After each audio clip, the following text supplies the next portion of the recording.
Blitou de Djemeldine Benchenouf.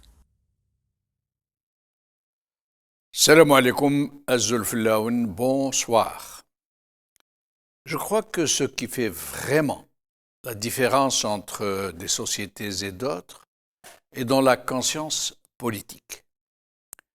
Ce n'est que là où prospère la conscience politique que les sociétés sont relativement équilibrées et qu'elles peuvent évoluer dans des climats relativement sains. La conscience politique existe et fleurit dans certaines et elle est totalement absente dans d'autres. Là où elle existe, où elle s'exprime, où elle s'épanouit, le système politique est toujours démocratique. Parce que la conscience politique est l'antidote du despotisme. Là où elle n'existe pas, où tout est entrepris pour empêcher qu'elle ne puisse se former, se répandre, s'épanouir au sein des multitudes, là où les rares éléments qui en jouissent sont achetés, où leur voix étouffée, là, le système politique est toujours despotique, illégitime. Là, les institutions dont le régime se vante ne sont que des façades potemkines. Mais d'abord, qu'est-ce que la conscience politique? Un concept qui peut sembler très complexe, très confus, très obscur, et qui, dans la bouche des théoriciens en tout genre, devient tout à fait illisible. En fait, même si la simplification n'est pas toujours le bon moyen pour aller au fond des choses, même si pédagogie ne veut pas dire raccourci, je crois qu'il faut prendre cette formulation de conscience politique au mot, si j'ose dire. Je crois qu'il faut juste expliquer conscience par prise de conscience, concentration de la conscience, exercice de la conscience, vigilance de la conscience, intégrité de la conscience. En somme, prendre conscience de tout ce qui constitue le système dans lequel nous évoluons.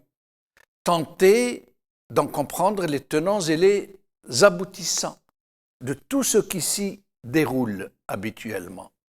Juger par soi-même et discuter pied à pied tout ce qu'on nous suggère ou tout ce que l'on tente de nous faire gober. La conscience, c'est se tutoyer et c'est entretenir sur sa propre façon de penser et de s'interpeller dans l'immédiateté des choses. Dans le Larousse, la définition, on est d'une déroutante limpidité. 1. La conscience est la connaissance, intuitive ou réflexive immédiate, que chacun a de son existence et de celle du monde extérieur. Et 2. La conscience est la représentation mentale claire de l'existence, de la réalité de telle ou telle chose. Exemple, l'expérience lui a donné une conscience aiguë du danger. Maintenant, venons-en à la conscience politique. Essayons d'abord de mettre en place ce substrat minimal qui alimente ordinairement notre imaginaire politique.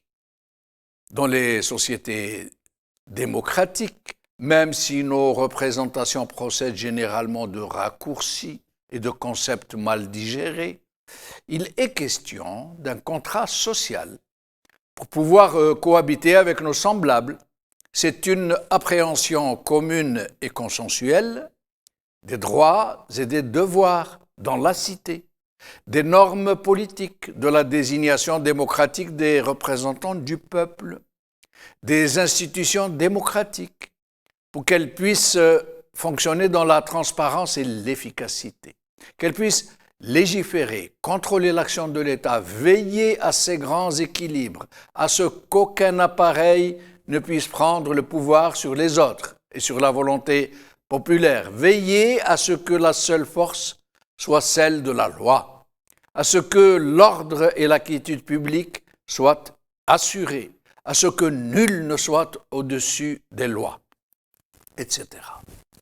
Mais la conscience politique n'est pas seulement dans l'appréhension de ces exigences, de ce contrat social.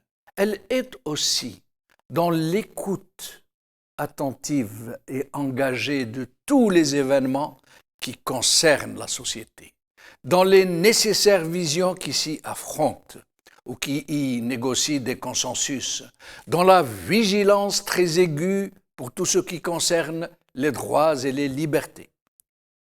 La conscience politique, c'est aussi la présence citoyenne assidue dans la vie publique de tous les jours, d'être à l'affût du moindre dépassement, mais aussi de toutes les opportunités heureuses pour réellement cristalliser les aspirations à une vie démocratique meilleure, et non pas seulement verbeuse.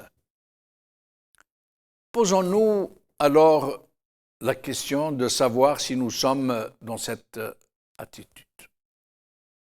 Si une conscience politique imprègne notre façon d'être, posons-nous la question.